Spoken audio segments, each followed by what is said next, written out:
Ok, ya. Entonces, buenas tardes, chicos. La idea de esta exposición es más que todo, vamos a repasar,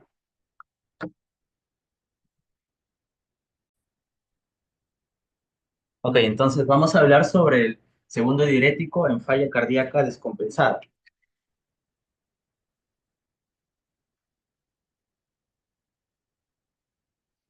Es importante esto del segundo diurético porque ustedes van a tener pacientes que no responden a la furosemida y van a tener que verse obligados a utilizar un segundo diurético.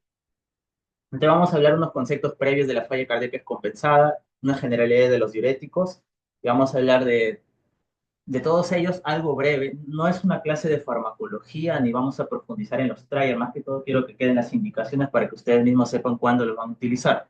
Como ven en el temario, ahí están los diuréticos: furosemida, acetazolamida, hidroclorotiazida, espironolactona y SGLT2, solución salina hipertrófica, ultrafiltrado. Si bien no es un diurético, lo utilizaremos en algún momento y algunos conceptos integrados. Entonces, lo primero, en el gráfico a la derecha, ustedes tienen que en el gráfico a la derecha, ustedes tienen que saber que la falla cardíaca, una vez que se diagnostica, el paciente es prácticamente va a fallecer, es una enfermedad terminal, en otras palabras, a menos de que sea algo reversible como la miocarditis o la miocardiopatía periparto, ¿no? Pero ya su paciente tiene que saber que va a fallecer con los años. Y cada vez que se descompense, que es la curva que ustedes ven hacia abajo, nunca regresa como era. De cada ingreso que ustedes tienen en su paciente, el paciente ya no vuelve a su basal y su esperanza de vida va reduciendo. Y cuando ustedes lo recuperan, regresar, eso se llama periodo de vulnerabilidad y es más probable que se descompense. O sea, la descompensación siguiente son más cercanas. Es por lo tanto que ustedes tienen que manejar bien los diuréticos, porque si no lo manejan bien los diuréticos, el paciente se va a descompensar cada vez más, más, más, y por más que esté con la terapia óptima de falla cardíaca, va a acelerar su fallecimiento, ¿no? Lo primero, cuando uno enfrenta una falla cardíaca descompensada, tiene que tratar la causa desencadenante, que es el algoritmo Champi, que lo tiene que conocer: coronario, hipertensión, arritmia mecánica, embolia pulmonar, infección o taponamiento, ¿no? Y otras causas como que no ha tomado su medicación, pero tienen que descartar esto. Eso es lo más importante. Sobre todo infección, que es lo más frecuente que vamos a ver. Y cuando ustedes se enfrentan en la clasificación de Stevenson, que es lo que lo divide en húmedo caliente, húmedo frío, frío seco y frío húmedo, es para los fenotipos en los cuales ustedes lo pueden manejar. Por ejemplo, si yo tengo un paciente en fenotipo L, ¿cuál sería el tratamiento? Que es el frío seco. Aporte de, ¿cuál? Volumen, claro, porque está frío, o sea, hipoperfusión, pero ¿por qué? Porque está seco, ¿no? Si yo tengo el paciente frío húmedo, ¿cuál sería ahí el tratamiento? Yo tendría que ver si la frialdad es por mucha resistencia o es la resistencia está normal, pero el gasto está bajo, ¿no? Entonces, lo primero que yo tendría que acá ver es la resistencia. Si están muy grandes las resistencias, más de 2000, tendría que usar vasodilatador. Y es por eso que está frío, por la resistencia. Entonces, yo abro y se pone tibio. Y si no es eso el problema, resistencia normal, es recién yo usaría minotro, ¿no? Y este paciente, bueno, si se hipotensa, ya estaremos en choque, es otro escenario. Y el más frecuente que ustedes van a tener es el caliente húmedo. Ese es el más de 80-90%. Entonces vamos a hablar sobre ese, caliente húmedo. Y el caliente húmedo, cuando ustedes lo tengan, tienen que diferenciar bien en qué patrón estamos. Existen dos tipos de patrones. A su derecha se llama el intravascular y a su izquierda es el patrón tisular. ¿Ok? Aunque la mayoría son mixtos. ¿Cómo se comporta un intravascular? Como la falla cardíaca postinfarto. O sea, es un paciente que se hiperactiva el simpático, hace vasoconstricción esplácnica y todo eso da retorno venoso. Ahí está. Entonces, cuando ustedes tengan su falla cardíaca, van a tener que diferenciar en cuál estamos, ¿no? Justo en la mañana que se expuso, ¿qué porcentaje del volumen sanguíneo está en tejido espláncnico? 25, ¿no? Entonces, todo ese 25 del volumen sanguíneo en el intravascular se redistribuye de golpe y eso lo congestiona. El otro extremo es el paciente que empezó el riñón a retener líquido, líquido y va aumentando de peso, aumentando de peso, aumentando de peso, que es el fenotipo tisular, y te va a hacer ascitis, derrame pleural, y hay el fenotipo intermedio, ¿no? Entonces, por ejemplo, ¿qué marcador yo utilizaría en los casos de fenotipo tisular? Me va a salir alto en laboratorio. El ProBNP no tanto. El ProBNP se va a elevar cuando sea el fenotipo intravascular, es decir, cuando el paciente estén demasiado distendidas las cavidades, porque hay un exceso de volemia que llegó de golpe. O sea, el ProBNP no se va a elevar tanto cuando es el fenotipo tisular. Acá lo que se va a elevar es el CA 125, que el punto de corte es más de 34, no, 35, perdón, 35. Ya. Y el CA 125 ustedes lo van a usar en este grupo, pero recuerden, no se pide, su tiempo de vida media son 7 días, o sea, el CA 125 te sirve más que todo para el control al alta, ¿no? Tú lo das de alta con tanto valor y puedes ver al siguiente mes cómo va el paciente. El ProBNP sí se puede ver cada 3 días. De hecho, su vida media es 120 minutos, pero usualmente los controles son cada 3 días. Entonces, esos son los marcadores. En eco también se van a comportar diferentes. El tisular, ¿qué me va a dar en la eco? ¿O qué le pedirían ustedes al ecocardiografista? Lo que ustedes van a buscar es que hay extravasación de líquido, ¿no? En las cavidades. Entonces, ascitis, derrame pleural, eso es lo que van a tener que buscar en el tisular. En cambio, el intravascular es lo que hablan de las presiones de llenado incrementadas, el E sobre E, el E sobre A. Entonces, son diferentes los dos fenotipos y por ende el tratamiento es diferente. Por ejemplo, ¿qué damos en el fenotipo intravascular principalmente? Diurético o vasodilatador. Vasodilatador. Y en el fenotipo tisular, ahí sí es diurético. ¿Cuál es el que va a aumentar de peso? El que ustedes lo miden todos los días y va a ir aumentando de peso. El tisular, porque ese es el que el riñón está que reabsorbe. Y es por eso que la estadística dice que el 50% de pacientes que hacen falla cardíaca no aumenta de peso cuando se congestiona, ¿no? Y el intravascular no. Entonces eso es lo que ustedes tienen que tener en cuenta. Entonces el algoritmo de manejo de la falla ha cambiado. Este Mullens lo planteó en el 2019 y era con el que nosotros inicialmente aprendimos, pero el actual es diferente. ¿No? ¿En qué se diferencia? Antes la dosis de furo inicial era 20 a 40, pero ahora ha cambiado como ven. Es 40 u 80 en qué caso. Menos de cuánto la tasa. Menos de 60. Ya, entonces, si su paciente ya es cardiorrenal, si ustedes ya saben que el paciente tiene una tasa baja, crónicamente no va a venir descompensado con tasa más alta, ¿no? O va a venir más bajo o como estaba. Entonces, si ya su tasa va a salir a menos de 60, ya su dosis de puro mínima es 80. Eso es lo que publicó Mullens lo último, ¿no? Antes no era así. Y lo mínimo que usaríamos sería 40. Y también el nuevo cambio en la guía es que actualmente, si el paciente ya tú tomabas diurético, usas el doble, eso es lo mismo, aunque el estudio 2 es donde se saca el doble dosis, pero ellos ¿cuánto usaron en su dosis de ataque? El estudio 2 es un trabajo que comparó puro embolo con infusión, ¿no? Y ellos usaron 2.5. Así que muchos autores usan 2.5. De hecho, lo más solemos usar 2.5, yo les recomiendo como el estudio 2, ¿no? De la dosis. ¿Cuánto puede ser máximo tu bolo de diurético? ¿Hasta qué dosis puede llegar de bolo? Supongamos que el paciente usaba. Claro, hasta 200. O sea, si el paciente venía usando, no sé, 120 y tú dices, no, voy a duplicar la dosis, 240, no. La dosis máxima es 200 en bol, ¿ya? Pero el cambio es que puedes hacer la terapia upfront, que significa que puedes empezar con doble diurético desde un inicio en los pacientes, ¿no? Antes no era así, antes tenías que esperar. Y te hablan de acetosalamida o tiazida según la función. Y también el cambio, antes te pedían 50, 70 sodio urinario, no lo tenemos porque demora. Y antes te decían de 100 a 150 de volumen urinario por hora. Ahora es 150. Entonces eso es lo que ustedes tendrían que buscar, ¿ya? Y luego el segundo día, que eso no vamos a ver ahora. Entonces de los diuréticos de ASA, estos son los que tenemos: furosemida, bumetanida y torsemida, ¿no? Furosemida y bumetanida los tenemos en el Perú. Torsemida también me parece que es el privado, el más potente. La equivalencia, eso es fácil. ¿Cómo es la equivalencia de los diuréticos? 1 miligramo de bumetanida de 20 furo, no. 1 miligramo de bumetanida es ¿cuánto? Es 20 de torsemida. Y eso es 40 de furo. Esa es la equivalencia. 1, 20, 40. ¿Ya? De estos, el diurético que tiene más evidencia es la torsemida, porque la torsemida tiene también un efecto bloqueador. ¿Qué hacen los diuréticos con el sistema renina-angiotensina-aldosterona? ¿Lo activan o lo disminuyen? Lo activan, ¿no? Ese es el problema de los diuréticos. pero la torcemida se ha visto que lo disminuye, ¿no? Entonces hay algunos trabajos que han estado buscando ver si es mejor que la furo, pero no lo han logrado probar. Pero hipotéticamente o fisiopatológicamente debería ser mejor, ¿no? ¿Hasta cuánto es la dosis máxima de furosemida que podemos utilizar al día? Total,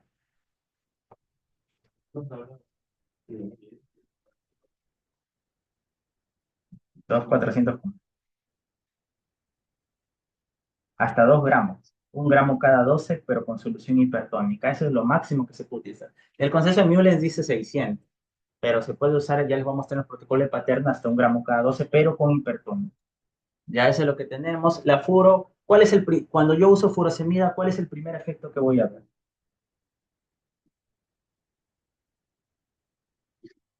Antes del efecto diurético. El primer efecto es el efecto venodilatador. ¿Ya? Por eso lo damos en EAP, por eso lo podemos dar en infarto sobre una dosis, porque tiene efecto venodilatador y te reduce la precarga, ¿no? De lo que está congestionado. Y eso, ¿por qué se explica? Porque libera prostaglandina, ya prostaglandina. Entonces, el primer efecto y luego ya comienza el efecto diurético, ¿no? De la furosemida en bolo, y ya sabemos las dosis máximas. Y la furosemida, ¿cuál es su biodisponibilidad en vía oral? Cuando tú le das tu tableta al paciente 40 miligramos, ¿cuánto le está llegando?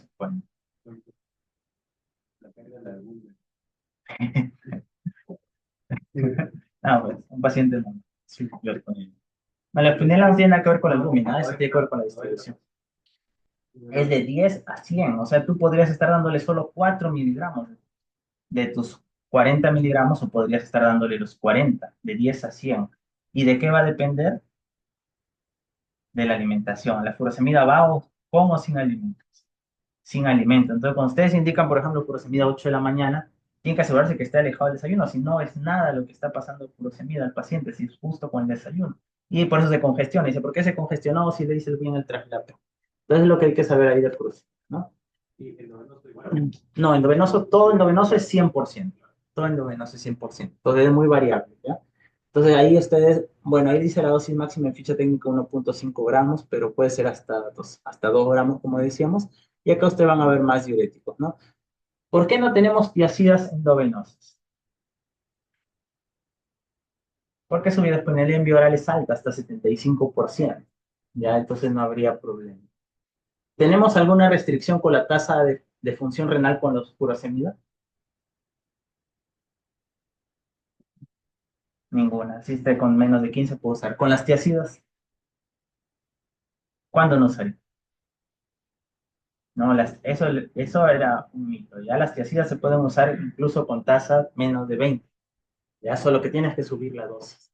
Ya, el otro que sigue, la espironolactona. ¿Hasta qué tasa puedo usar? Ese sí es 30. Y luego la acetazolamida en el Acbor, hasta qué tasa usaron? Hasta 20. Ya, entonces 20, 30 y los otros no hay problema. ¿Ok? Listo. Esto es lo que ustedes van a ver a la derecha, donde el peso corporal disminuye, es porque han usado bastante directo, ¿no? Excreción de sodio aumenta, dice la primera curva, ¿no? Y paralelamente, cuando aumenta la excreción de sodio, se hiperactiva el sistema renina-angiotensina-aldosterona. Entonces, ¿cómo ustedes evitarían el efecto rebote que da los diuréticos? Tienen que dar ustedes la terapia de falla, ¿no? Cuando el paciente, ustedes tienen que valorar entre beta block y ECA. Si el paciente está haciendo más falla que arritmias, ECA. Está haciendo más arritmias FA que falla, beta block. Y el expiro, ¿no? Porque si no, el paciente se va a congestionar. Y hay un término que significa el fenómeno de frenado. ¿Alguien sabe qué es? Esa es en forma de S itálica, es como es la curva de la furosemida en S itálica, ¿no? Entonces, ¿qué significa el fenómeno de frenado? Es que a la misma dosis, el paciente orina menos con furosemida. ¿Y eso por qué creen que ocurre? Yo hoy día al paciente le doy 40 y orino 2 litros y mañana le estoy dando 40 y orino 1 litro. ¿Por qué? No. Cuando los receptores se saturan, bueno, hace su máximo efecto más bien, ¿no? Porque hay una reabsorción posttubular, o sea, yo bloqueé acá, sodio, potasio, 2 cloro. pero se empieza a expresar más receptores distales. Entonces, además, yo con el tiempo no voy a tener buena respuesta a la furosemida porque el resto de la nefrona se hiperactiva y empieza, ¿no? Entonces, miren, lo normal es esto, por ejemplo, ustedes, esta sería su respuesta a furosemida. Si yo tengo un paciente renal, su S itálica está más desviada a la derecha, entonces, ¿cómo yo podría llegar a la verdad, a mi máxima respuesta aumentando mi dosis? Y yo también, si tengo falla cardíaca compensada, estoy más hacia la derecha y para llegar a mi respuesta tengo que aumentar la dosis. O sea, no hay que tenerle miedo a la dosis de furosemida. Estos pacientes renales, sin falla, responden menos, ¿no? Y ustedes tienen que asegurar la descongestión al alta. ¿Cómo saben que su paciente se fue descongestionado? Tienen que usar este algoritmo, ya que igual les voy a compartir las diapositivas. Pero, por ejemplo, eh, uno con la clínica, dos con los pectinatiuréticos. ¿Cómo yo sé que el paciente ha respondido a mi terapia cuando mi NT pro BNP bajó 30%? Ese es el punto de corte que se utiliza ya. Aunque la evidencia cada vez es menos, pero eso se utiliza. ¿No? Yo también podría ver que se hemoconcentre el paciente. Lo otro que en las presiones de llenado, ya habíamos conversado, ¿no? El E sobre E alto, ¿yo en qué tipo de congestión lo voy a ver? ¿Tisular o intravascular? Intravascular, ¿no? Y yo el E sobre E podía extrapolarlo al capilar. Justo les enseñaba, ¿no? La fórmula de Nagel. E sobre E por 1,2 más 1,9 te da el capilar. ¿Capilar más de cuánto es congestión? Más de 18 lo usan para choque cardiogénico, pero con más de 15 ya estaría el paciente congestionado. Doctor. ¿Ya? Y un capilar más de cuánto, yo hablaría de un edema agudo de pulmón. 25 en agudo y 30 en crónico, es lo que te dice el Raman, ¿no? Entonces, estos son los parámetros que ustedes tendrían que ir viendo para que su paciente esté descongestionado, pero existe algo que es la resistencia diurética. La resistencia diurética es que el paciente, no hay una definición universal, pero por más que yo estoy con buena dosis de diurético, el paciente no está respondiendo. Y actualmente no se han puesto de acuerdo cómo definir resistencia diurética. Algunos lo definen entre volumen urinario sobre cada 40 miligramos de furosemida, pérdida de peso por 40 miligramos de furosemida. Esto primero lo usaron en el Clorotic. Acá, por ejemplo, este fue un artículo publicado acá en la revista de Bing4, donde hablaban de un FENA menos de 0,2. Pero lo que sí quiero que se les quede concepto es que existe resistencia diurético y eso nos lleva a la necesidad de un segundo diurético, que es el tema que íbamos a conversar, ¿no? Entonces, lo primero que ustedes tienen que recordar es cuánto de sodio se pierde por cada túbulo. El túbulo proximal, 65%. El asa de Henle, 25%, y ya distal 5,5, ¿no? Y acá en el túbulo proximal tenemos aquí diuréticos a la acetazolamida y el ISGLT2, diuréticos de asa, tiacidas, y acá los diuréticos de tipo espironolactano. Entonces empezamos con las tiacidas. Ya, esto es lo más importante que quería en el repaso hacer, ¿no? Que ustedes cuando usen un segundo diurético vean el fenotipo del paciente. ¿Cuál de estos diuréticos se asocia más a hiponatremia? Las tiacidas, ¿no? Entonces, yo no le daría pues a un paciente con que van a ver ustedes sus fallas avanzadas, ¿no? Con 115, 118, una tiacida porque me va a dar más hiponatremia, ¿no? Como es Klingler, ¿no? Que tiene más hiponatremia, ¿no? Si yo, mi paciente tuviera alcalosis metabólica hipoclorémica, pero tengo que asegurarme que es alcalosis metabólica, podría usar la acetazolamida, ¿no?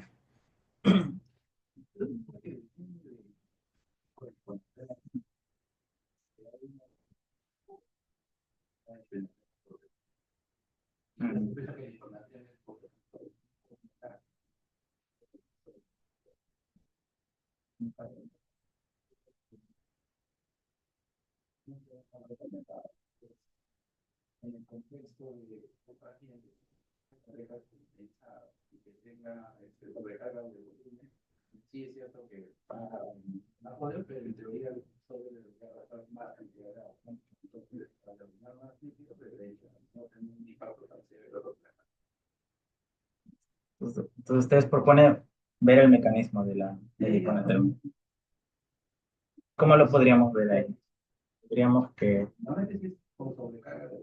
veríamos al paciente descompensado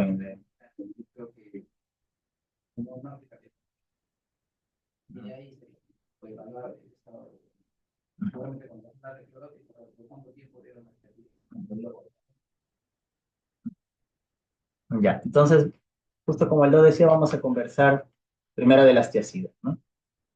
De estas tiacidas, los que tenemos acá nosotros es la hidroclorotiacida y el otro que quisiera que recuerden es metalozona, ¿no? Por un trabajo que vamos a hablar que es el CARES. Equivalencia, lo primero para que ustedes puedan extrapolar la dosis del CARES, metalozona 2.5 equivale a 25 de hidroclorotiacida. Y ese es lo primero que ustedes tendrían que tenerlo en cuenta. Dosis máximas, Mullens le pone 200 de hidrocloro, pero en el trabajo bandera de las tiacidas, que es el Clorotic, se usó hasta 100, ¿ya? Y acá vemos nosotros el tiempo de vida media, que es hasta 15 horas, y como les decía, su biodisponibilidad es mucho mejor, es más estable que la furosemida, no te va a variar con los alimentos tanto como lo que sí va a disminuir grandemente la furosemida. Entonces acá tenemos nosotros algunos efectos farmacocinéticos. También su unión a proteínas es menor, ¿no? Justo que conversábamos, por ejemplo, en la hipoliminemia, hablábamos que la furo se une más del 90%, más del 95%. En cambio, las tiacidas no se unen tanto, ¿no? Y que tal vez un paciente hipoliminémico podría responder mejor porque no se va a perder tanto el efecto como la furo, que sí se va a perder casi completamente en un paciente hipoliminémico, ¿no? Y acá vemos el trabajo que, bueno, ustedes los van a conocer, el Clorotic, ¿no? Estos trabajos empezaron a partir del 2020, aparece Clorotic y Agbor, que son trabajos importantes sobre segundo diurético. Antes había mucho sobre teoría, pero no estaba validado en ensayos clínicos, ¿no? El Clorotic, en primer lugar, es un trabajo para pacientes que tienen resistencia diurética, porque el grupo de pacientes que incluyeron eran pacientes que usaban entre 80 a 240 de furosemida. O sea, en casa podrían estar tomando hasta 6 tabletas al día. Esa es a diferencia del otro trabajo que vamos a hablar, que es el Agbor de acetazolamida, donde los pacientes usaban hasta 80 miligramos en casa, o sea, no eran pacientes con resistencia. Eso es lo primero en este trabajo, ¿no? Incluyeron aproximadamente 230 pacientes, eran pacientes descompensados, falla cardíaca crónica. La FEBI fue en todos los rangos, o sea, fue tanto para preservados o reducidos, descompensados, con dosis altas que podían usar al día en casa de furosemida, ¿no? Y los pacientes fueron randomizados a 5 días de hidroclorotiazida o placebo. Y como les decía, no hay una dosis, por más que la función renal esté baja, no significa que no lo podemos dar la hidroclorotiazida, ¿no? Porque ellos con más de 50 daban 25, entre 50 y 20 daban 50, ¿no? Y menos de 20 daban 100 al día. Entonces, eso es lo que ustedes tienen que calcular su tasa para poder dar hidroclorotiazida. Y bueno, la mayoría casi la mitad tenían menos de 45. ¿Ellos qué evaluaron? Cambio de peso. Por lo tanto, esto nos ayudaría más que todo para congestión tisular, ¿no? Que es la que suele ir con este aumento de peso o que sea un fenotipo mixto, ¿no? Y ellos evaluaron el cambio de peso a las 76 y 96 horas, pero el protocolo fue por 5 días, ¿no? Y acá vemos un poco de la población, la mitad fueron mujeres, había hasta un 65% eran preservados, ¿no? Eran pacientes ancianos, 5 días de tratamiento y vieron el cambio de peso y pues le salió positivo, ¿no? El único, lo disminuyeron, aumentó la diuresis 335 mililitros y pues no está. Ya, aumentó la diuresis 335 mililitros y perdieron un poco más de 1 kilo, ¿no? Lo que sí que efectos adversos se vieron, mayor empeoramiento de la función renal y mayor hipocalemia. Pero, bueno, sería un fármaco a utilizar. Entonces, bueno, idealmente, ¿en qué paciente lo utilizaríamos, no? Bueno, tendría que ser un paciente que esté en normonatremia, o a menos que sea la hiponatremia dilucional, y es un paciente que usa dosis altas de diuréticos, ¿no? Lo vamos a dar por 5 días, lo vamos a dar por 5 días, y sobre todo en congestión tisular o biventricular, ¿no? Ese sería el grupo que nos ayudaría. Ujú.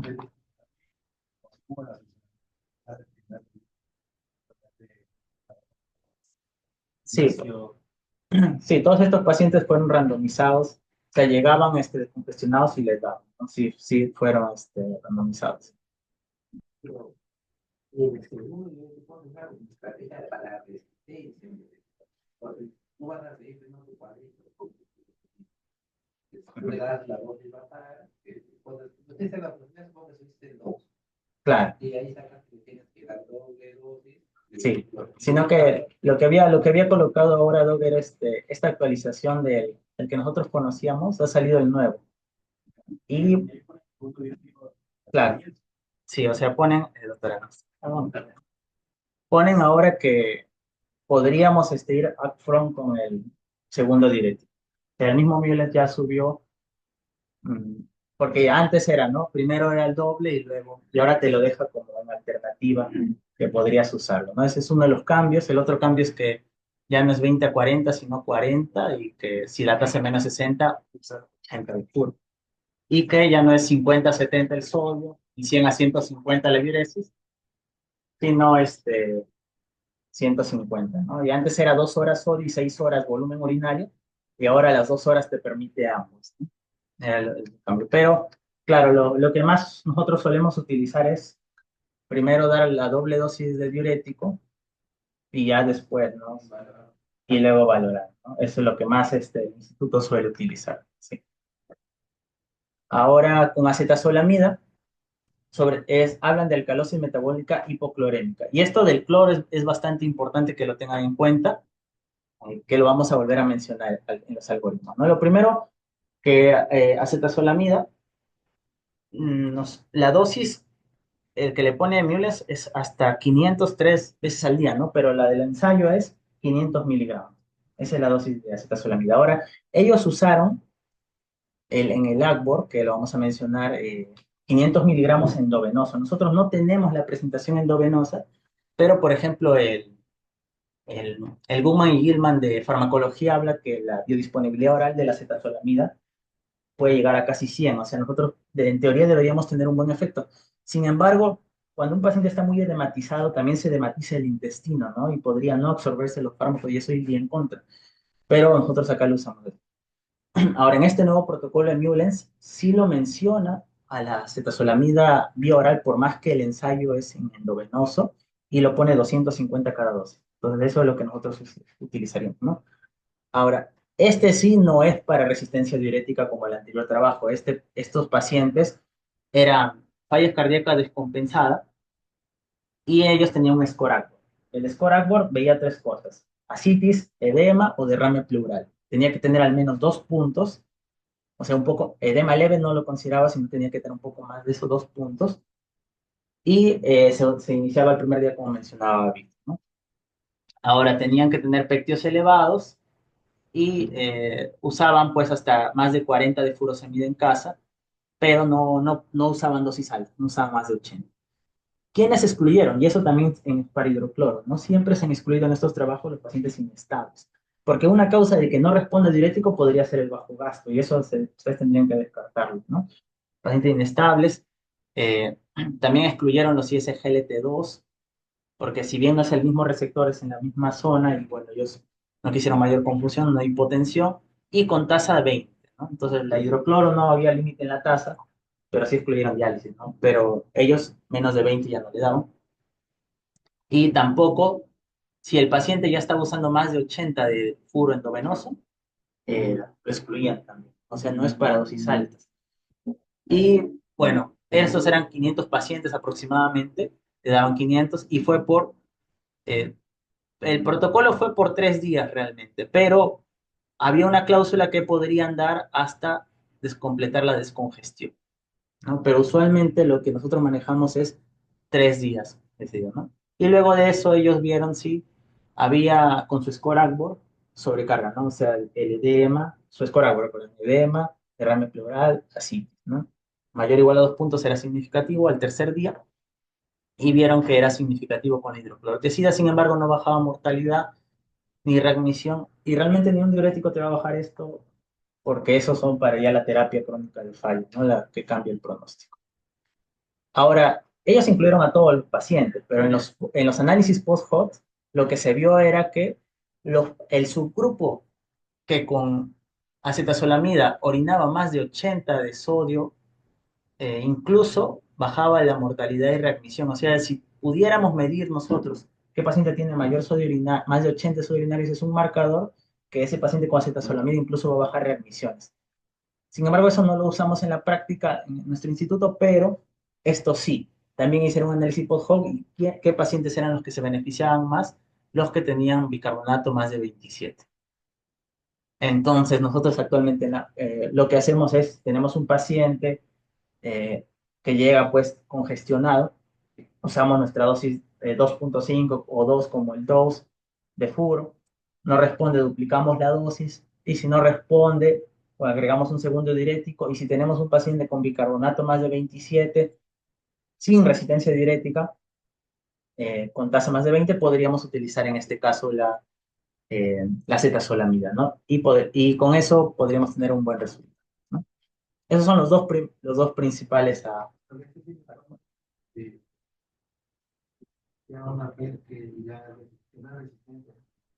claro, porque ellos, como colocamos acá en los criterios, si el paciente estaba usando más de 80 de furo, lo excluían, ¿no? Entonces, por ejemplo, aquí no teníamos, no se tenía Claro, lo que ahorita estamos haciendo es básicamente un off-label, ¿no? O sea, pacientes que están con resistencia de dosis alta, como le vemos alcalosis, ya que se le da acetazolamida de forma un poco indiscriminada. No tenemos evidencia de eso. pero yo les pone la resistencia biológica hace la sodomía o Claro, él le pone al segundo día, pero no hay evidencia de eso. No hay un trabajo que haya evaluado que en paciente con resistencia diurética yo le pueda dar acetazolamida y, y me haya mejorado, ¿no? tengo de que poner, Ujú. ahí pone algo Claro, eso como son opiniones de expertos, ¿no? Hasta que se haya un trabajo, bueno, nosotros así, claro. que probablemente estén cosas.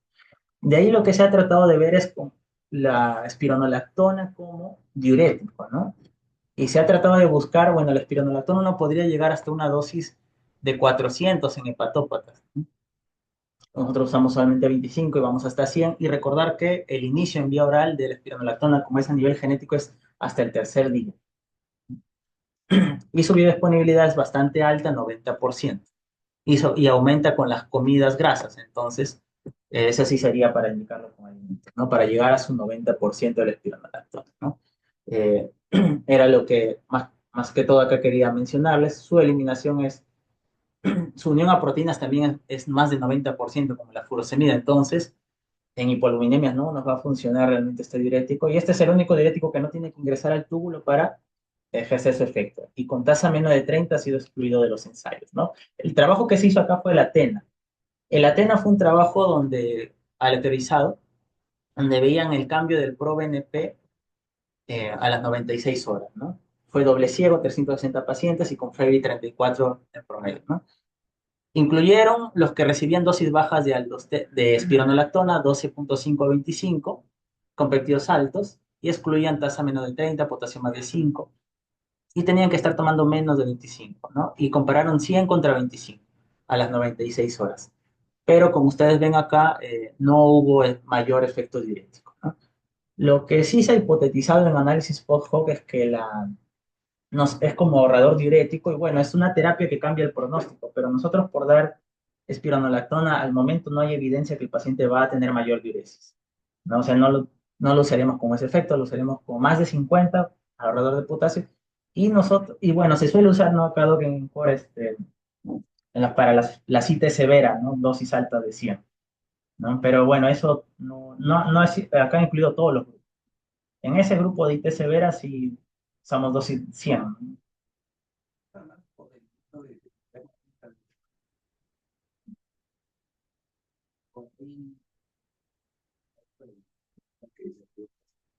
Con los cirróticos, ¿no? Que hacen también para los trenes.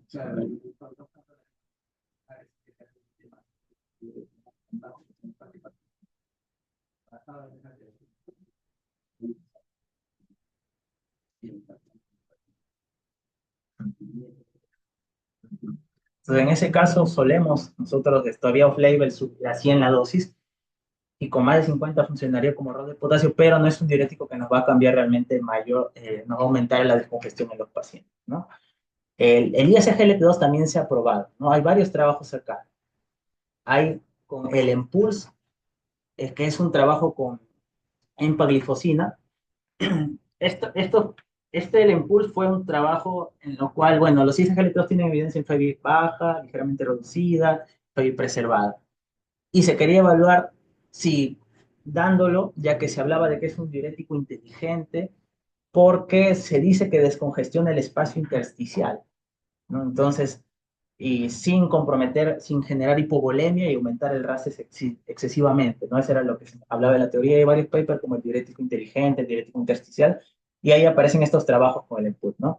Este fue con empaglifosina, 530 pacientes, 10 versus placebo, usaban todos los espectros, y había grupos diabéticos, FA, 50%, ¿no? 50, ¿no?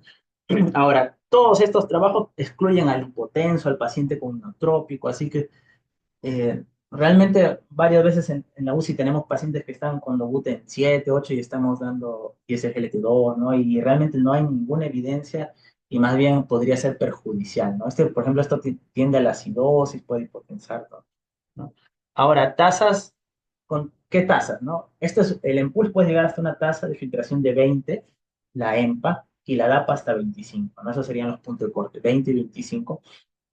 Y lo otro que ellos vieron, bueno, eso sería más que todo lo que ustedes tendrían que ver, ¿no? Por ejemplo, debería tener una sistólica más de 100 el paciente, y no debería estar en ese moviendo inotrópicos, aumentando vasodilatador, todo para que...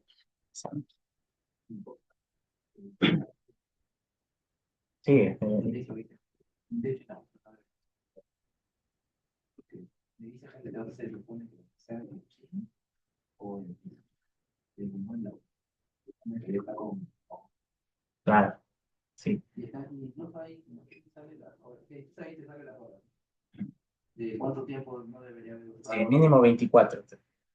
Mínimo 24. Entonces, ese es también un error que se ha visto y que no tenemos que repetirlo. Para eso son estas charlas. Y lo que se vio realmente es que cuando se evaluó a los 90 días el, el outcome primario, eh, básicamente se vio que sí era beneficioso respecto al placebo, ¿no?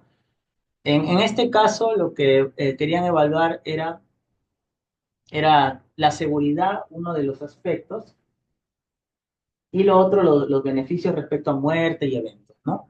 Que sí se vio que redujo. Entonces, hasta acá, cuando salió este trabajo, si no me equivoco, fue en el 2021, bueno, ya era EMPA para todos, ¿no? Pero luego los trabajos que han venido, y bueno, este fue un análisis donde se vio que pacientes bajaban 2,3 kilos y tenían una mayor 36% de sobrevida.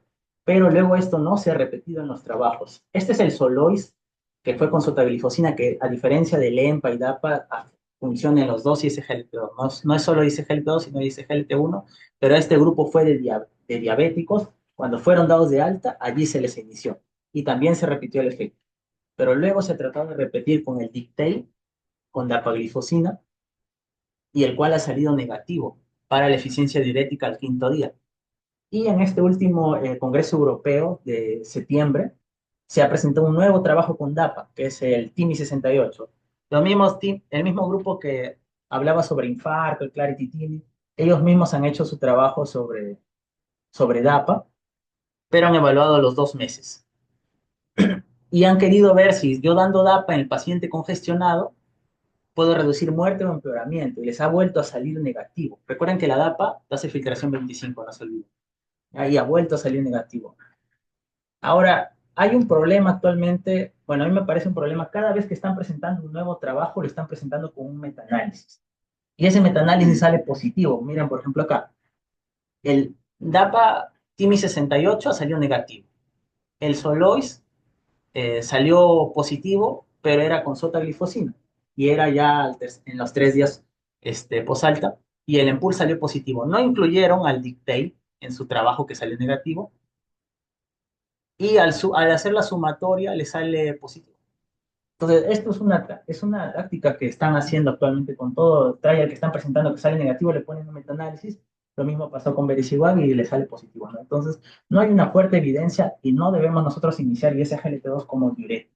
Sí es una terapia que va a cambiar el pronóstico del paciente, pero no es algo que agudo lo voy a descongestionar. Realmente la evidencia con este último DAPA es negativa, ¿no? Ahora, que sea un efecto tal vez que el EMPA sí y el DAPA no, podría ser, ¿no? Porque el EMPA salió, pero los trabajos de DAPA han salido negativos, que es lo que tenemos.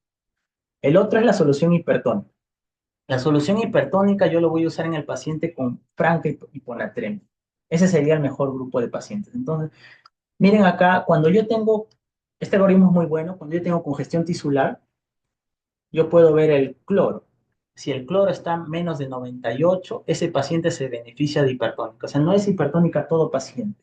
Hipertónica es solo el congestión tisular y que tenga hipocloremia. Ese sería el mejor grupo para hipertónica o acetazolamida. Y la hipertónica no solo tiene efecto de, porque es sodio y barro más agua, no, eh, tiene efecto inotrópico positivo porque se cree que reduce el edema miocárdico y capta más calcio, ¿no? Y restaura el potencial transmembrana.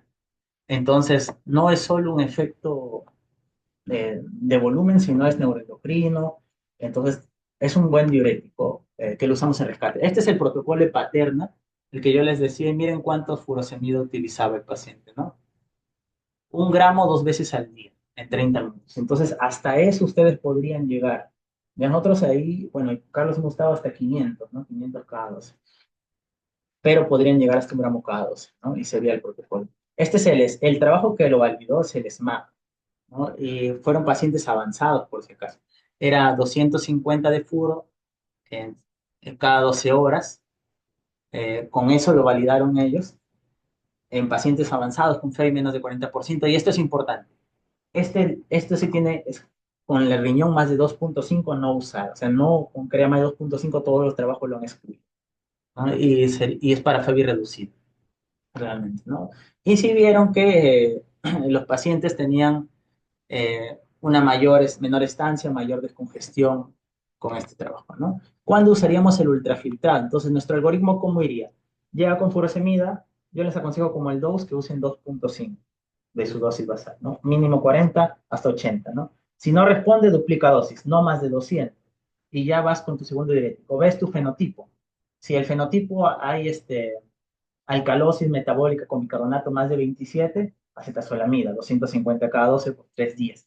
Si el fenotipo no es de alcalosis y hay normonatremia, podría utilizar yomitiazida, según mi tasa de filtración. Si con ninguno de estos he mejorado, porque Spiro lo puedo agregar, pero Spiro no me va a descongestionar ni el ISGLT2. Si con estos he fallado, yo tendría que ir, si es un fenotipo de congestión tisular, al hipertónica. Y si ya fallo con mi hipertónica, eh, yo tendría que ir al ultrafiltrado, ¿no?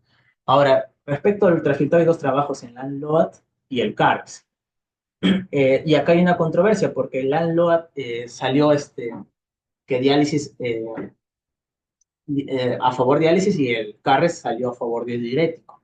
¿Pero por qué el CARES salió a favor del diurético? Porque usó un protocolo muy específico que es importante que ustedes lo aprendan. Si su paciente ya es síndrome cardiorrenal, o sea, ya no es una CREA menos de 1, ellos lo definían como que aumentaba más de 0.3, ¿no? Pero si ya tienen CREA 1.5, 2, ustedes tienen y van a ustedes a usar furo en infusión, porque no es un fenotipo tisular, supongamos, es un mixto, y quieren usar furo en infusión, tienen que usar este protocolo de aquí, en el cual según la dosis de diurético, tú vas a colocar el bolo y cuánto en la infusión. Entonces, miren hasta cuánto podemos usar, ¿no? Si tu paciente está usando menos de 80, se está 40 cada 12, y estás ya en un síndrome cardíaco elevándote la CREA, entonces tú le pones un bolo de 40 y empiezas tu infusión a 5, sin tiacida. Si evalúas al siguiente día cuánto debe orinarte, entre 3 a 5 litros. Si no te orina entre 3 a 5 litros, tienes que pasar al segundo esquema. Y le pones bolo de 80, acá lo voy a resaltar, y la subes a 10 y ya le agregas metalosomia. ¿Cuánto? 5 de metalosomia, ¿cuánto equivalía de hidroclorotis? 2.5 es 25, 5 es 50, o sea, yo empezaría con 50 directamente, ¿no? Al otro día me orina menos de 3 litros, yo tendría que el bolo 80 y pasarlo a 20. Y otra vez, y 50 cada 12, 2 veces al día, o sea, 100. Y si no, hasta 30. Entonces, la máxima dosis que ustedes deberían usar en infusión. Primero, ¿qué mensajes te trae el CARES? Uno, nunca se sube la infusión sin poner bol. Eso está mal. Cada vez que tú subes de infusión de 5 miligramos, 10 miligramos, 15 miligramos, tienes que poner bol. Segundo, si tú estás ya en una... ¿cuánto debe orinar? 3 a 5 litros. Si no, tienes que escalar. Y tercero, si tú ya estás con 20 miligramos hora, por ejemplo, deberías agregar la tiacina, ya que sería 5 es a 50, 2 veces al día. ¿Sí? Un protocolo así le ganó a la diálisis, pero tiene que ser así el protocolo. ¿Ya? Y esto entraría para el paciente avanzado. Este no es el que recién llega, pues sería un paciente avanzado. Avanzado. Entonces, y así sí le ganó a la diálisis en el Carrestral. ¿Okay? Y es uno de los que más tenemos presentes acá. Entonces, integración clínica para finalizar. Si tienen hormonatremia, iría bien tiacida. Si tiene alcalosis metabólica hipoclorémica, cloro menos 98 y bicarbonato más de 27, acetazolamida. Hipopotas, si siempre que puedas, añádele espironolactona, pero eso no te va a descongestionar, te va a ahorrar potasio, para que no estés tanto retando potasio, te va a mejorar el pronóstico a largo plazo. Si tienes hiponatremia franca, el hipertónico, pero tiene que ser congestión celular. Y siempre, acuérdate, si no responde a diurético, tienes que descartar bajo gasto, porque esa es una de las cosas más importantes por la cual no responde, porque está en hipoperfusión el paciente. Vemos acá otro algoritmo. Uso mi furo. Bueno, ya sabemos que puede ser hasta 200. Si persiste congestionado, puedo usar una tiacida. Y si persiste congestionado, alcalosis metabólica, acetazolamida. Eh, y si hay hiponatremia, los bactanes no los usamos acá, pero ahí podrías utilizar en hiponatremia el hipertónico. Acá vemos otro algoritmo, ¿no? Si es intravascular, priorizar vasodilatadores más que diuréticos. Pero si vas a usar eh, vaso, diuréticos, acuérdate, acetazolamida va bien en dos casos, con cloro menos de 98 y con bicarbonato más de 27. Esos serían tus números mágicos. ¿Cuándo va bien acetazolamida?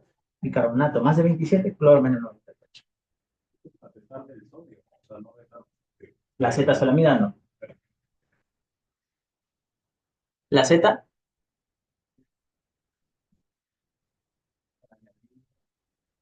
no, o sea, eso no es para añadir. no, no, no.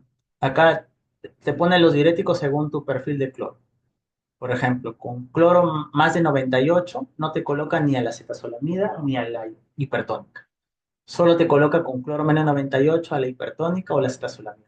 Entonces, si tú tienes un paciente con cloro menos 98, tú ves, ¿no? Si está leve o moderado, acetazolamida, pero si es un severo, hipertónica.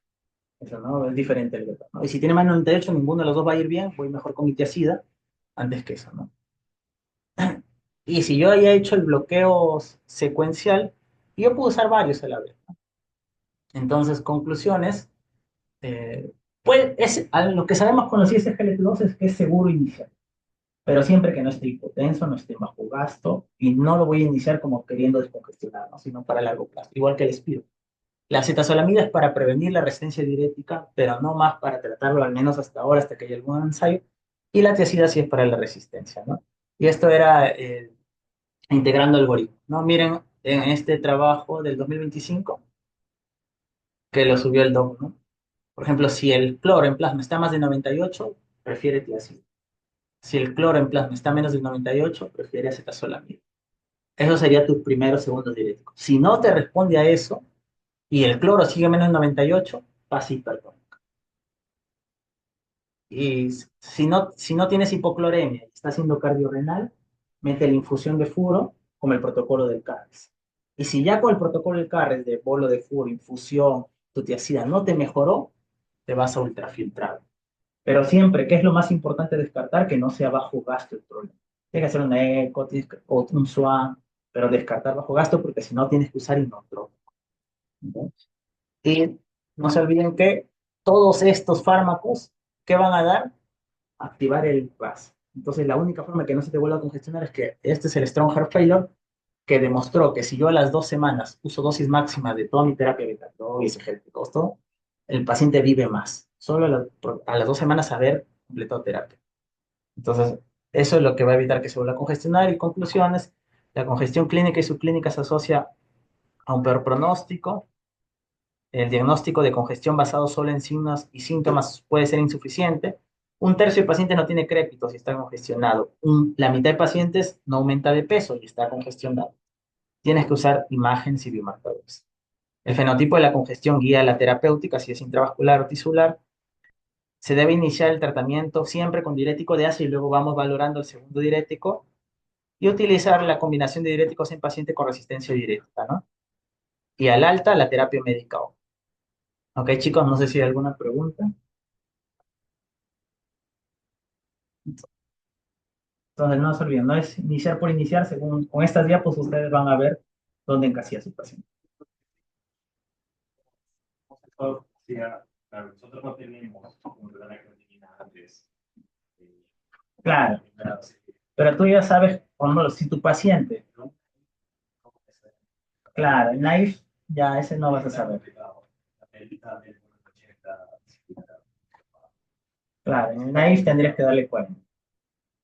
Claro, y en los crónicos sí, como digamos, claro, porque no va a subir, tendría que bajar, ¿no? Pero al toque, pues llega, tienes que sacarle CREA de frente, ¿no? De frente sacarle CREA, ¿no? ¿Alguna otra pregunta, chicos? Si ustedes lo aprenden eso, créanme que en fallas se van a pasear.